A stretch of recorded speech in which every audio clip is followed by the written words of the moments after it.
Hey Ben, nice to meet you. Nice to see you. Yeah, really good to have you on the show. I think you're a well-known man in the ecosystem, so I think a lot of people that are watching or listening to this will know who you are. But we do need to cater to the people that don't. So tell me a bit about your background, your career, the journey you've been on over the years. I guess just some insight into who you are and what you've done. Yeah, sure. So firstly, thanks Ben. Again, appreciate it. I've never been on a podcast before, so this is going to be a fun experience. I apologise in advance. I've got a dog sleeping at my feet and he won't go anywhere else in the house. So if there's some barking, we might have to cut it a bit back later on, but we'll see. From a career point of view, I probably took a bit of an unconventional path. I grew up in a small town in New Zealand. Once I finished high school, I didn't really have any clear direction. Some of my mates went to university, but it didn't really appeal to me. Other friends were pursuing trades, but I knew that wasn't for me either. I just, not built that way. If you come to my house, you might find hiding behind some picture frames, a few holes in the wall where I've tried to hang something. So you're definitely not trade for me.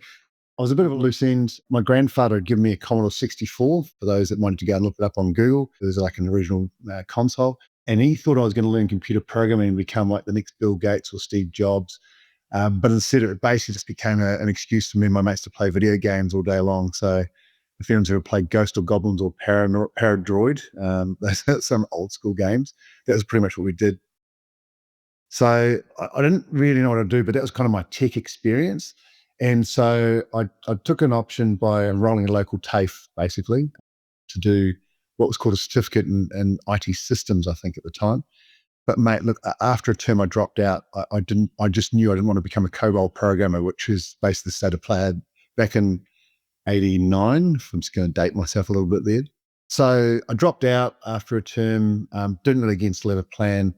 New Zealand was in a recession, which wasn't probably the best time to be dropping out and doing nothing.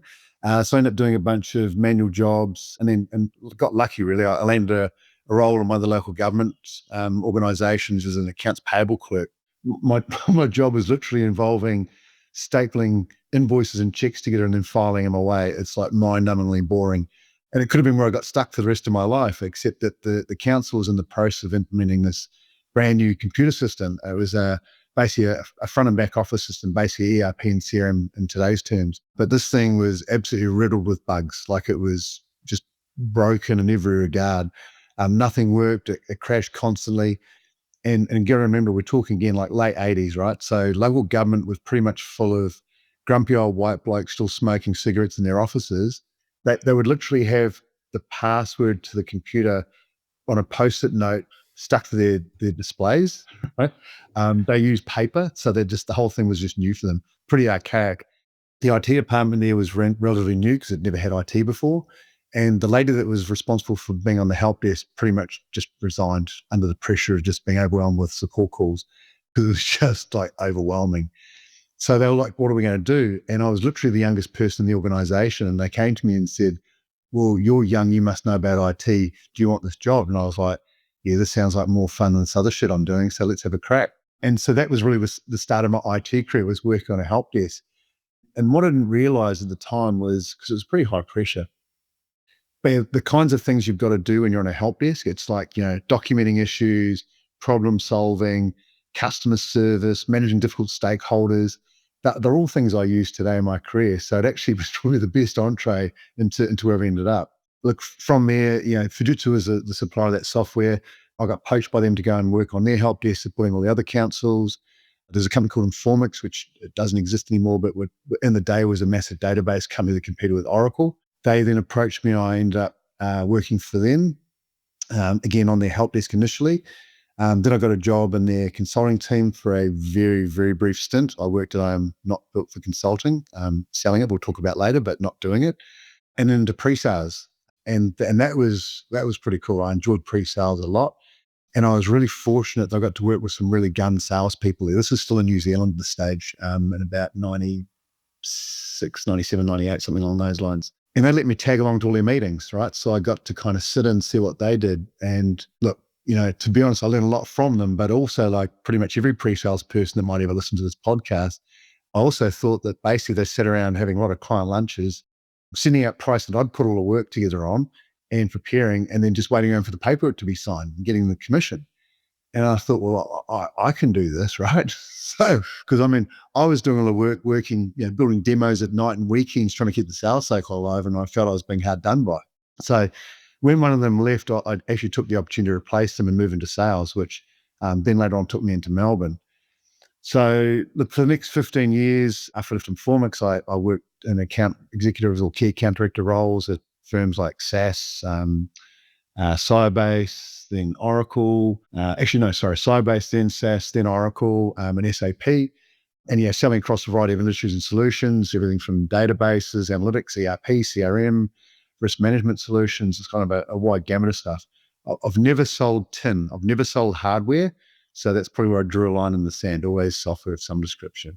You've sold SAP Ariba, right? I did sell SAP Ariba, yeah. Honestly, that's made me want to quit my life multiple times, that platform. Yeah, look, that was an interesting one. That was my last year at SAP. So I was at SAP for nearly 7 years. And that was my last year. I started as a rep in the Ariba business because it was SaaS. It was all kind of new, but it was new and ugly. And I don't mean to offend anyone still in the Ariba team because I know it's gone through some massive UI changes, but it was a really cool piece of technology that did some really cool stuff on procure to pay. But yeah, most customers' experience wasn't particularly pleasant. And like you, mate, I have been on the receiving end of Ariba and Fieldglass, trying to work with clients as a supplier, and it's gotten a lot better. it's still got some warts. Yeah. So that was when I actually got to move into sales leadership in that last year at SAP and Ariba, which was my first time managing a team of people and learning the complexities of you're leading individual contributors versus just taking care of yourself, and which is basically quite a selfish thing, but you're worried about your own success, not other people's. So that was my last year, and then from there moved into Salesforce and worked as a sales manager there. And like I said, that takes a really different mindset when you move from being an individual contributor to a sales manager. The guy I replaced the sales leadership role at Ariba, he said to me, Sully, the biggest difference for you is that yesterday you walked in worried about your problems. Today you're going to hear about everyone else's. And it was so true. Like every single day someone would go, hey, Sully, have you got a minute? Hey, Sully, have you got a minute? Hey, Sully, have you got a minute? It's just like, oh my God, was I like this? And the answer is yes, you are. Right? Yes, you are. That's interesting you say that because sales leadership is so different from selling, right? Because what we see in the recruitment world is if you're a good recruiter and you work for a big company, you get promoted into a leadership role because of your selling. Yeah. And then what you actually find is a lot of the best salespeople aren't good sales leaders because it's that empathy, the taking on other people's problems and having the ability to lead isn't necessarily the same skill set as being a top salesperson. Is that similar in the world of software sales? Is it often done because of your individual targets and the contribution you've made in that space then sees you become a leader? Yeah, 100%. There's a combination. There are definitely some people I've worked with over the years that were, I guess, professional managers, sales managers, if that makes sense, who probably had a limited career in sales. And then there are others like I was where had an extensive career in sales and was pretty successful in that career, and as such then got the opportunity to lead a sales team. I can guarantee you my first year at SAP in that role, I was very much in the mindset of, I know what good looks like, follow what I do, rather than coaching. Right? It was very much like that. And probably even my first year at Salesforce as well. I'm sure there's probably a few people who work for me that would say that I was a pain in the ass because you don't know, because you kind of like, in your head, you're like, this is what good looks like because I know because I've been successful. And therefore, if you're not doing it the way I did it, like, what's wrong with you? Yeah. And so there's definitely an element of good salespeople sometimes do not make very good sales managers. And it definitely takes time, right? It definitely takes time. And that was one of my biggest learnings. Mm-hmm. But, the other part to it, I think, is once you do kind of get it right, it's actually hugely fulfilling to watch people who work for you like be successful in their own right, and hope that you played some small part in that success and that they learned something from you on the way through. 100%. Yeah.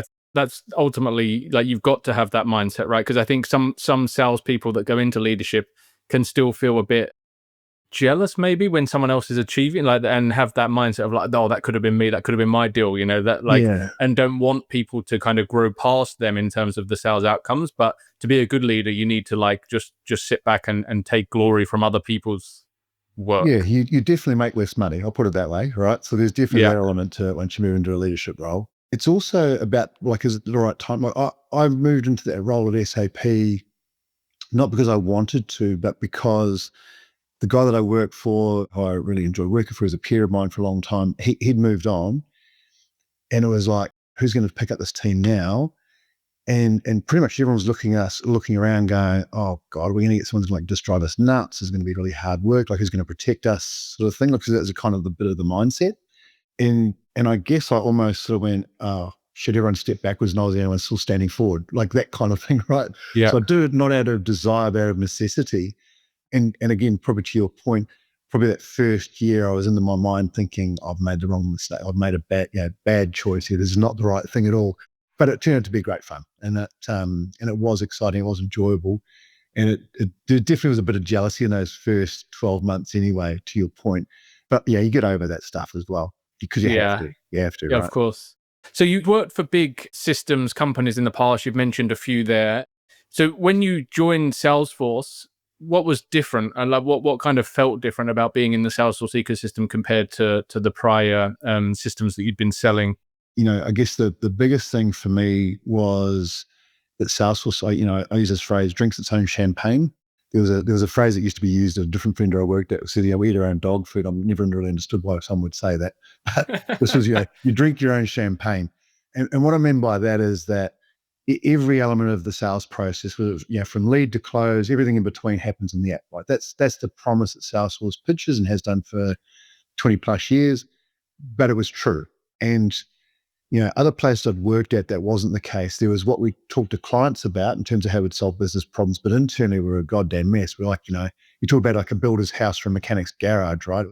Whereas Salesforce wasn't that. And, you know, the last role I'd had, and again, I'm sure things have changed, but, forecasting was done in multiple Excel spreadsheets. Like you were literally extracting data out of the CRM, dumping it into Excel.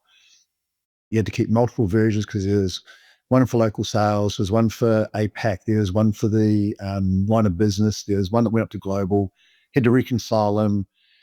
I would literally be spending hours a night just working on Excel, trying to collaborate and trying to consolidate these things and try and make it all sort of seamless. And it was just a nightmare. So moving to Salesforce literally was life changing for me and my family, and that I suddenly wasn't working nights anymore and stuff was just there. That was Yeah. kind of the first thing, right? That was massive. The onboarding experience was like nothing I'd ever been through before, seamless, covered all the bases. And again, was just such a very different experience. And the other thing that really stuck with me, both on joining Salesforce and since leaving, was the real focus on having like clear vision and values. The V2 mom that people on this podcast, I assume, know about or are familiar with. My experience in previous companies was that there was nothing like that. And that's not to criticize. Right, I really love my time in those organizations. 3 of them I stayed for nearly 7 years each, so it wasn't like I was unhappy there. Far from it. But it's just that Salesforce really champions its vision and values in a way that I hadn't seen before. And, I've taken that into my own business going forward. Like that's something I've tried to replicate. And then there's the characters and the mascots, right? I hadn't seen that before. Like the cynical Kiwi in me just thought it was some sort of US-centric nuttiness. But, it's interesting. You watch like employees, customers and partners just want to get their hands on swag.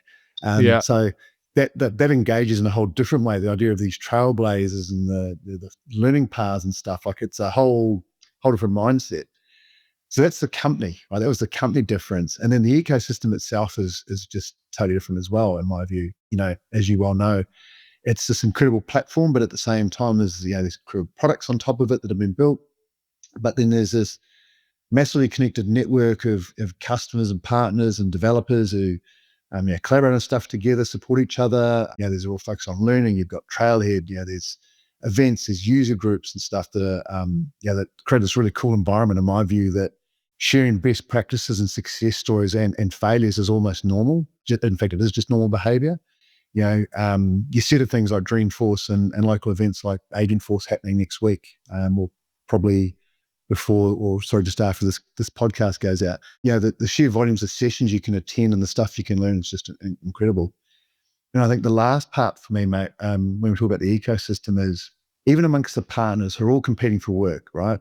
I've personally experienced the sharing of ideas, experiences, and frustrations, all designed to help everyone out, which is really incredible and quite humbling and gratifying that people who are in competition will actually quite actively help each other be successful at the same time. It's just a really different thing. Yeah, it's crazy. Yeah. You mentioned obviously like the ecosystem, and because I used to be an SAP recruiter 10 years ago, for about 6 years prior to moving into the Salesforce world.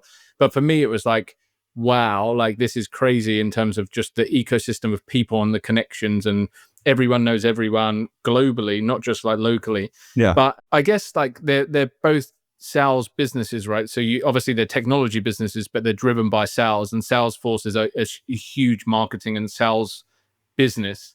And I'm sure you worked with some incredible sales talent in the other organizations, but for you as a salesperson going into Salesforce, was it like a bubbling pot of knowledge around how to sell? Like, was it incredible in terms of what you could learn from others? Because there's so many salespeople within Salesforce globally, and like people hitting massive numbers. And like, was it an amazing opportunity? And did you see that straight away, or was it just very similar to other SaaS businesses?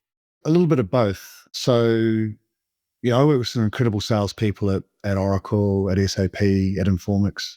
Some of the largest, most complex deals I did or was a part of happened at SAP and Oracle, by nature of, obviously these aren't SaaS businesses at that stage. They are now, but back then they definitely weren't. But they were large, complex, multi-pronged sales cycles, and I learned from some of the very best. And so all that stuff rubs off, right? Like, I think that's true of every organization you work at. What I'd say was different about Salesforce was, and we touched on it a second ago and you just re-mentioned it, is that there's a learning element of it, right? So did I do training, sales training, and kind of best practices and everything from, like, there was things like strategy and solution selling and all those kinds of things at Oracle and SAP? 100% I did, right? 100% I did. But Salesforce has like this playbook, right? So, we talked about the onboarding process. Like I said, when I was at SAP, ended up in sales management, didn't have any real training in that, just kind of thrown on the deep end and had to kind of sink or swim pretty quickly. I arrive at Salesforce, pretty green, as I mentioned before. But, you land and the first thing they do is they're like, right, this is a training path for you. You go on your onboarding, then you go on management boot camp. It's how to be the best salesman you can be. So it covers everything from, what are the operational processes, forecasting and pipeline management, and what are the disciplines around that. But then it's also things around the empathy side. So, how do you coach your people? How do you manage them? What sort of cadences do you have? What does success look like in those areas? And it wasn't a one and done thing, right? Like, it's ongoing. So the training is constant, the improvements are constant, and it comes at you, which sometimes can feel overwhelming. And again, if you ask anyone in Salesforce, they can be enabled to death sometimes, especially in the first 2 weeks of the year. But you also have the option to dip into it if you want to, right? So the broad range of stuff that's on Trailhead is not just about Salesforce and not about Salesforce skills. It is literally about, interpersonal development. There's just a whole range of stuff that you can do both internally within Salesforce and publicly available on Trailhead. So that was huge. That was absolutely valuable. And I think that to me was probably where I did the most growing in my sales management capability in a very short period of time. Mm-hmm. Yeah, I can imagine. And then obviously coming out of Salesforce, going into the partner world, there's that transition from selling software, selling licenses to selling services. You find that some people are one or the other? Yes. And do you think they should be? Is it a hard transition to make? Like, what are the major differences? Is it something more people should consider going back and forth? Look, I don't think it's for everyone. I'll be, blunt about it. It wasn't for me. I don't think it was for me. I really didn't. I literally, when the guys from Aware approached me about joining them, my first reaction was like, absolutely no way. Like, this is not my bag at all. I do not do this stuff. I'm the software jockey. I have been my entire career pretty much. So the idea of sort of selling services was a little bit of anathema to me. I mean, I had, right? It wasn't like it was something that was completely foreign to me, because often in a software sales deal, you'd be pitching advisory services, or you'd be wrapping some sort of governance capabilities around it from the vendor. And you'd obviously work with partners, so you understood what they did. So it wasn't totally foreign, but it was just a very, very different approach.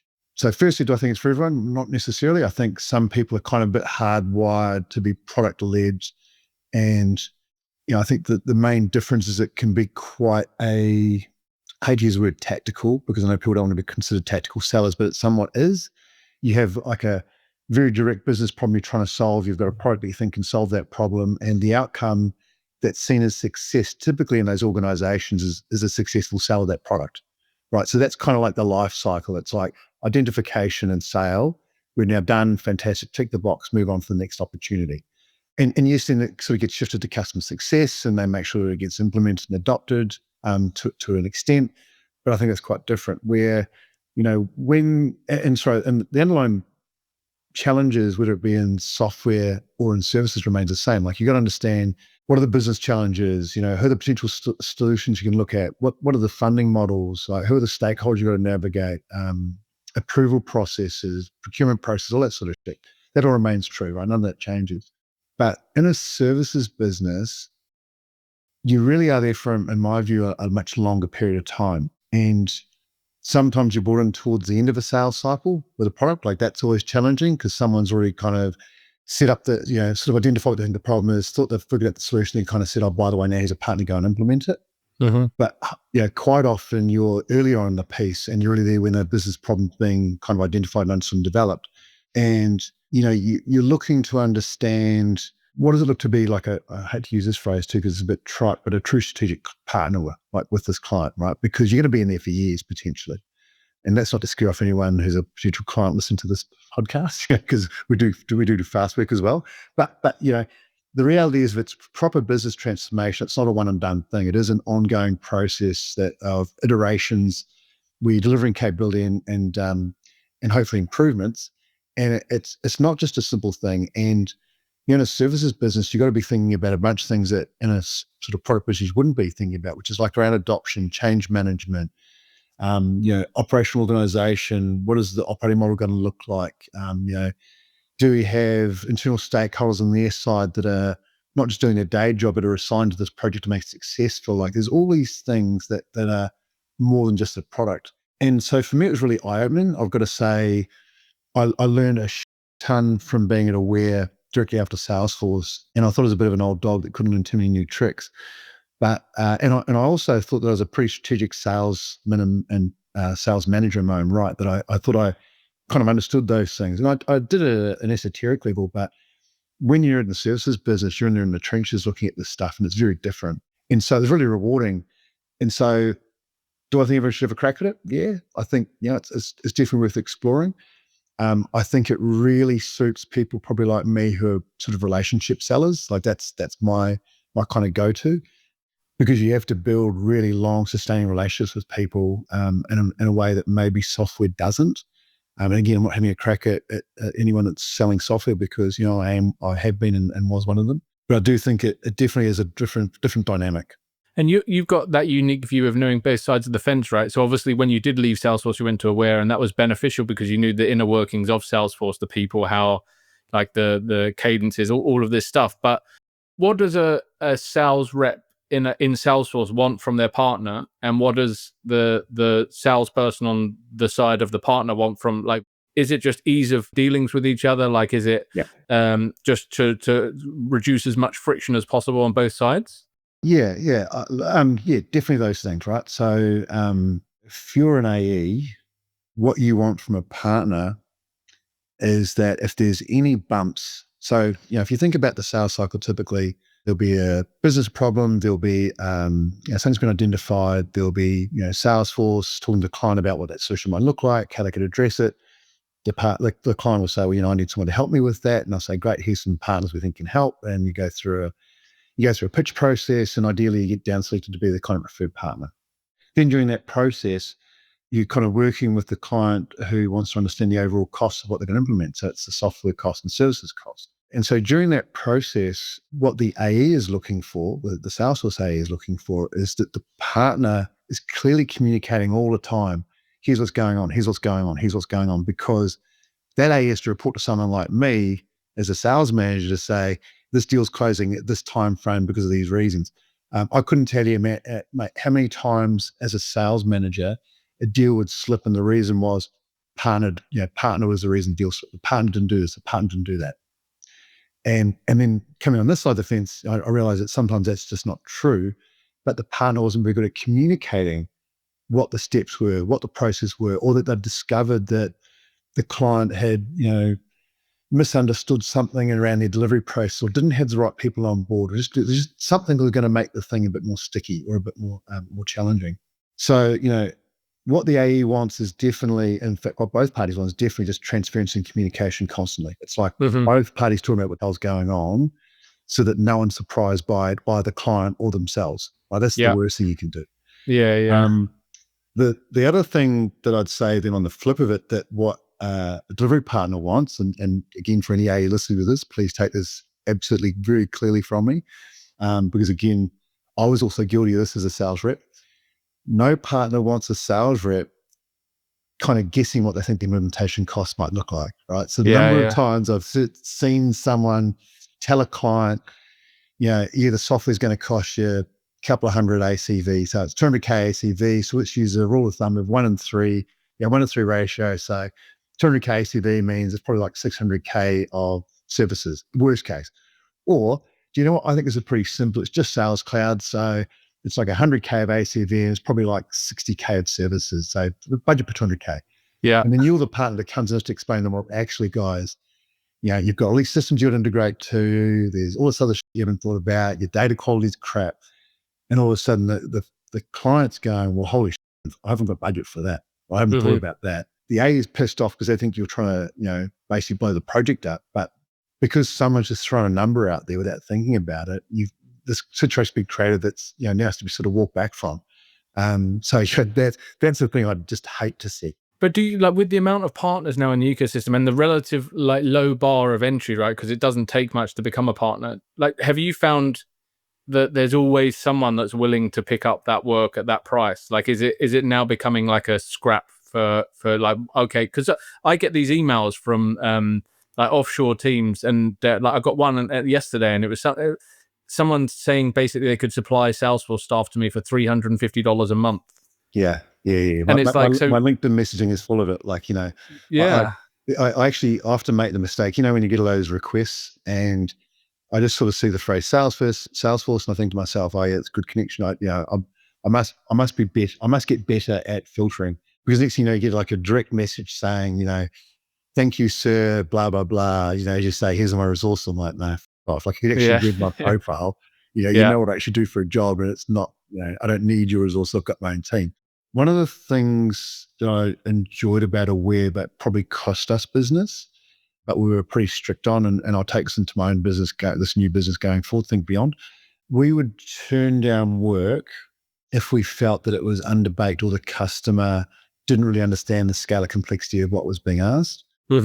We also, and again, I know I definitely lost business during the pitch process. We would try and paint like a really realistic view of what it was going to cost, right? And again, not having a crack at partners, but I'm definitely aware that there were many times where someone would kind of go in there with a quick and dirty approach and say, it's just going to cost you this much. Yeah. But then they're relying heavily on change requests to make up the back end difference, right? Sure. And so they knew when they went to that client and gave them a price, that they were never going to do that price. It was never going to happen ever. Yeah. Right. But they were just wanting to get the business and get their foot in the door, and then hope that by the time the customer was, use this phrase, 6 months pregnant, was too late to back out, right? So then they've got to keep on going, and they've got to keep spending the money, and they've got to go find it from somewhere else. And I'm sure in your career, whether it be here or somewhere else, in the Salesforce or somewhere else, we've all seen that behavior. It just happens. 100%. Right? Yeah, definitely. And all that happens is that the client gets burned. They end up going back to Salesforce and blaming them, right? That partner gets kicked out and someone else gets brought in to try and remediate. And unless the remediation partner is also really clear on what the outcomes need to look like, the cycle continues, right? So there's plenty of people out there prepared to do a cheap and dirty job. Yeah, I just think it's not worth the trouble. Yeah, that must be like, as a salesperson and as a sales leader, like when you've got other salespeople working underneath you and they're like, but we've got the people to deliver this, like, we've our pipeline is not great. Let's just drop our pants for this one. It's like, Yeah. you can't do that, right? Because as soon as you start doing it, it becomes habit, and it's like Yeah. other clients find out what you're charging, and Yeah. it's a vicious circle. Yeah. Oh, look, we've always been transparent in our pricing, so never been worried about, what people might see we charge. But it is tough because, as a services business, as you just alluded to, you've always got this really huge amount of tension, especially if you own the business yourself, like it's your own money on the line, right? Yeah, you've got this constant tension between trying to get enough work in to feed more to the people that are working for you, make sure we deliver quality outcomes at the same time, right? And there were definitely some moments at Aware where things felt lean, but we were fortunate enough that we had good relationships where we could do almost like short-term people augmentation on projects. So we didn't have to necessarily do full-blown projects. We could put people full 3 months on something while we started to build up a bit of pipeline again. Mm-hmm. We didn't ever need to go through a process or a period where we had to get rid of people, which again, we were very, very fortunate. That wasn't the case for necessarily everyone in the ecosystem. And I know that's a constant battle, right? Like that's just one of the things that's nature of the beast that you can't get around. So no, I think we were fortunate in that regard.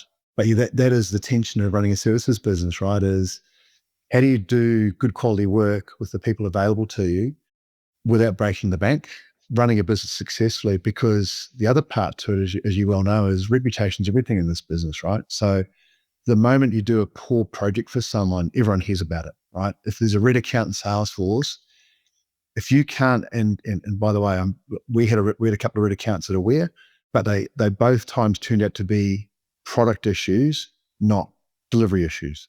That's not to say we're perfect in every regards. We all, everyone makes mistakes the way through. Sometimes delivery people, I don't know, like all of us, don't show up on their best day and maybe don't do the best potential job in a particular time, right? And so maybe a trick's missed. But I'd say in general, we were lucky that we delivered really well and really good projects, and therefore we end up with a really strong client base.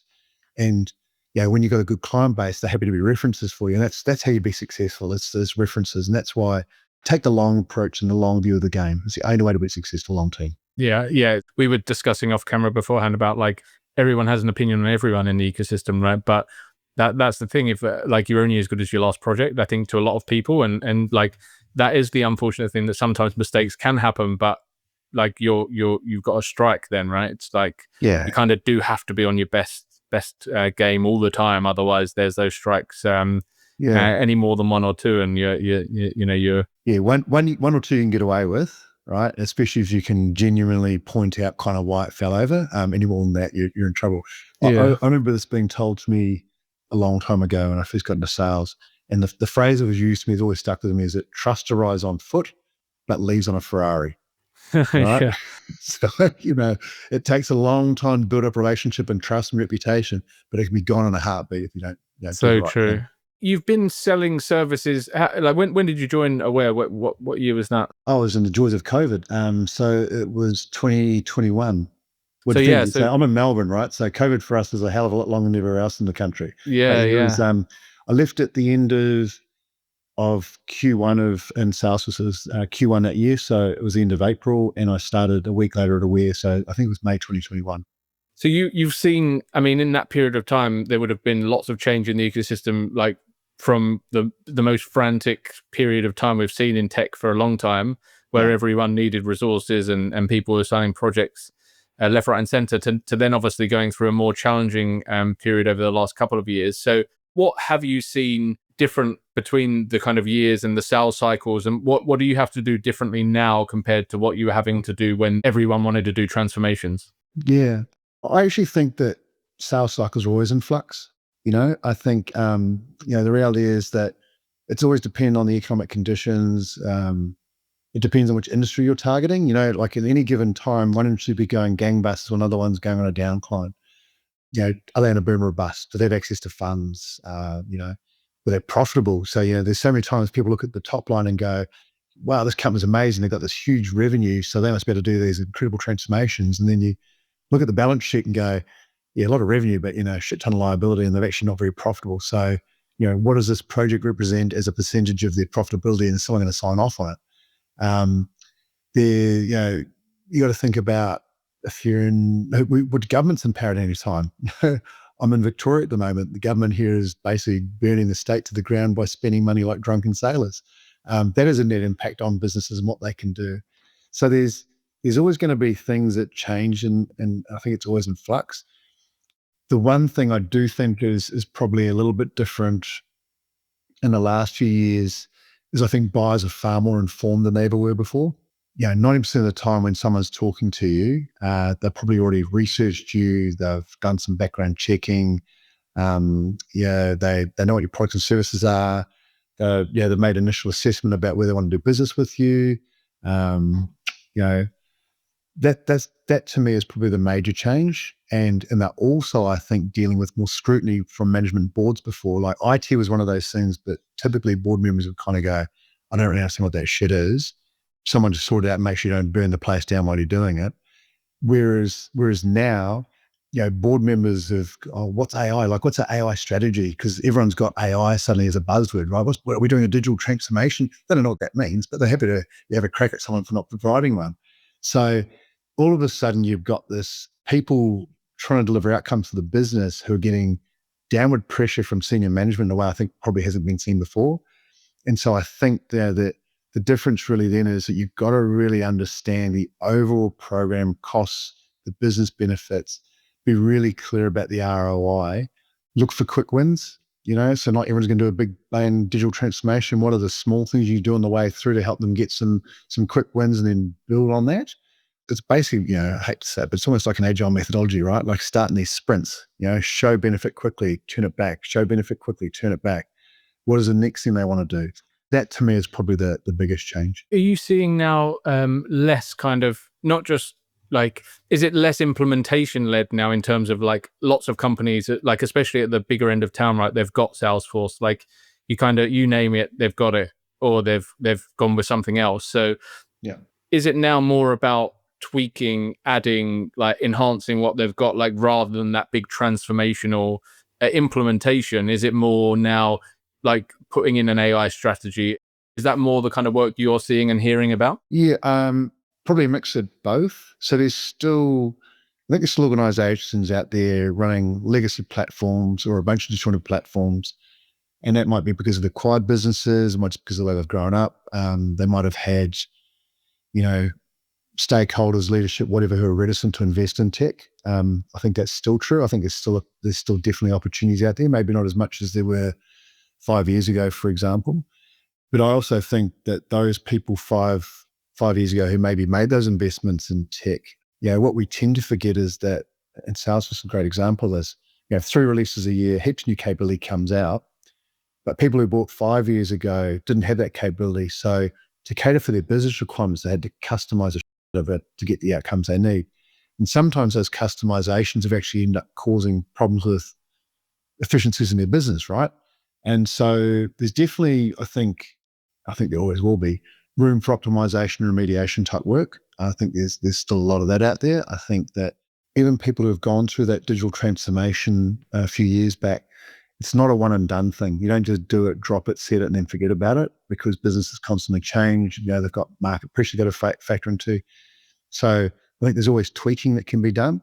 So I still genuinely believe, Ben, is that there's all of those things still out there in the market. To be able to go and do work with and do work for. Yeah, I'm sure when you finished up at Aware, there were plenty of options out there for you. You're a well-known guy. You've got a track record of delivery in this space, but you've ended up at Think Beyond, and also you've invested, right? You're a co-owner of the business. So what was it about the business and also the timing that meant for you it was the right business and the right opportunity? Yes, you're right. So look, after Aware got acquired by Merkle, so I joined Aware in 2021. We got acquired at the end of 2022, and then look, anyone in either the software or services industry, know that 2023 and 2024 just shithouse years for everyone. They were just tough, right? I mean, I know we talked about it off camera as well. It's all just tough times. So, I left Merkle at the end of 2024 in September, and took some time out, right? It was that, I guess, the last 9 months have been pretty challenging, trying to look after a much larger business than Aware was, with more than just Salesforce in the portfolio. So it was like a really broad remit, 20 odd salespeople working for me across Australia and New Zealand. and facing some pretty tough headwinds. So yeah, took some time out. I spent time with friends and family, went traveling, went to lots of gigs, probably drank too much and ate too much, but had some fun. But I'm the kind of guy, if people who know me, I can't be idle for too long. As I tell my kids, I hate laziness. It's one of my real bugbears. It's like, if you ask my kids and you say, what does your dad have? Laziness. So I can't be I've got to be doing something. And my wife would probably find too many jobs for me to do around the house. So that also is a motivation to get out. So, probably like most of my career, it's been a career that hasn't been by design. It's been by luck as much as anything else. And so a mate of mine from 59 years ago rang me about something completely different. He was just looking for some guidance about something. And we started talking, and he had started a business about 10 years ago. He's a management consultant by trade. He'd started a boutique management consulting practice called State of Matter about a decade ago. And then more recently, he had bought this Salesforce ISV business called Think Beyond that used to specialize in sort of a sales application. It was an ISV, as I said, very specifically. He had restructured that business towards the end of last year and divested the ISV business and just kept basically the very, very small services business that remained, that small practice, which had some great customers and some really cool employees who are doing some good work. But he needed someone, because his focus is on his management consulting practice, and he wants someone to look after this other bit. And mate, I was thinking, what am I going to do with the rest of my life? Can't stop now. In fact, I can't afford to stop now, so I've got to do something else. And so we got talking. He sort of explained what he was doing, what this business was about, and we had a good chat about what it could look like. And so there was a couple of things that got me excited. One was, obviously went back to my Salesforce network and said, do you know anything about these guys? What's your take? And the feedback was consistent. We think these guys have got something special. We think that there's a really cool opportunity for them. They just need someone with your kind of capability, background, network, whatever it might be, to help take it to the next level. And the bit that I think that was attractive was that, and what I think is our differentiator, is that very few businesses in the ecosystem offer much more than, unless you're a big four, offer much more than Salesforce implementation capability. And again, we talked about some of that earlier. So it's kind of, here's a Salesforce product, go and implement the best you possibly can, job done, tick, let's move on to the next one. Whereas, we talked before about the pressures that people are seeing today and trying to get projects up and running where they don't have a great business case, or they don't understand what is the org change going to look like? What's the impact on the business? So if I put this into this channel, if I put a bot into this channel, what does that mean downstream to something else, right? Like that's stuff that management consultants do. Mm-hmm. And so I thought to myself, here's what's going to be really cool. I can leverage all of the capabilities of a boutique management consulting practice, the big four capabilities without their big price tag, and link it to a Salesforce delivery practice for those customers that are struggling with that stuff. And I know from talking to reps, to the AEs at Salesforce, the reason a lot of deals get stuck or stagnant and don't progress is because of those reasons, because the business case isn't strong enough, because someone's holding the purse strings is not convinced that this is the right thing to do and is lacking that, but doesn't have necessarily the investment available to go and get a big four and to go and help make that stuff unsticky. So that to me is like the bit that I've got really excited about. And then I thought to myself, my experiences from Aware and from Merkle, I know what a services business, what a good one looks like. I know how to build a good culture. I know there's a bunch of people out there who are looking for something new to get involved with. And that kind of was the kind of motivator to go, do you know what? Yeah, let's I back myself to go again and, take a business and grow it and establish something that I think can have longevity and be really cool and do some great work with clients and great work with Salesforce. That was kind of it. Yeah, and we've already seen people that you obviously you've onboarded people that you've worked with before, and I've heard, like we said, everyone knows everyone, and like people talk positively about working for you, and I think that's one of the biggest challenges in a services business is attracting the right talent. Yeah. And at the right time when you need them, right? And I think that's going to be of benefit to you having those networks already and people that want to work with you. But what, aside from the management consulting side, which I agree is a massive strength and a differentiator, do you have, like, based on their previous clients, the markets they were playing and the size of customer, like, is there a niche, a target that you're going after that differentiates you from other partners from right, this is what we do from a technology standpoint inside Salesforce, or industries or size? Like, do you feel that's important as well? Yeah. I 100% agree. You need to have a point of differentiation. Um, everyone can do Sales Cloud, everyone can do Service Cloud. There's people who specialize in Marketing Cloud, et cetera, et cetera. And it's a crowded market, as we touched on just a second ago. I guess where we're going to start, our kind of primary focus initially is building on the work that we're already doing, which is around the consumer goods manufacturing distribution segment. So we've got some really talented people who know consumer goods really well and are building on that. So that's kind of the starting point, I guess, as an industry, and then the clouds around that. But at the same time, I'm also very fortunate in that the talent that has just recently joined us that you alluded to, and others that are keen to join, they've worked on multiple complex projects with decades of experience. So the niche I've got right now is that we're small and hungry. We can be commercially flexible because I don't have kind of all the bullshit behind me that a big organization might have to worry about. We've got the opportunity to establish ways of working in a culture that I think reflects what people are looking for today. We can use new technologies you can have to use a buzzword, but literally using things like AI to differentiate how we internally operate and externally operate. Whereas I think a lot of established businesses will have to try and retrofit those technologies into what they do, and that'll take them time. They'll get there, but it'll take them time. Whereas we're a clean slate in some ways, right? I can start afresh. And I think the timing's right, where I can already see the benefit those technologies can bring into shortening a delivery time frame or a discovery time frame, and having a real impact on both the cost and efficiencies and outcomes for the clients.